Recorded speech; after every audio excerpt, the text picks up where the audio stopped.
fix is clearly on the blue line. But before we get to the nuts and bolts of it, let's talk about this. There should be no surprise what the fix is.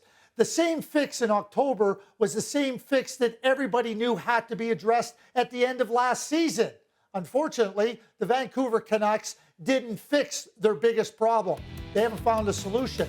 Yeah, they went and signed Ilya Mikheyev and they signed Kuzmenko. Really good signings. And if it was with the idea that we were going to add forwards to an already strong forward group and we were going to trade somebody to get a defenseman, it would make really, really good, reasonable sense.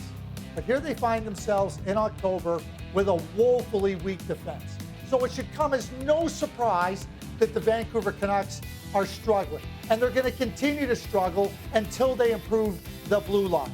Stanley Cups aren't won in October, but your chances of being in the playoffs can be diminished greatly in October. And by not addressing the defense problems on the blue line for the Vancouver Canucks, that's exactly what they've done. The math now works really against them. You can talk about structure. You can talk about all the things that can impact from coaching. I don't see any coaching problem here. I see a blue line problem. And the Vancouver Canucks will continue to have challenges as long as they put out a woefully weak blue line. That is not on the fault of the competitiveness of the players that are currently playing.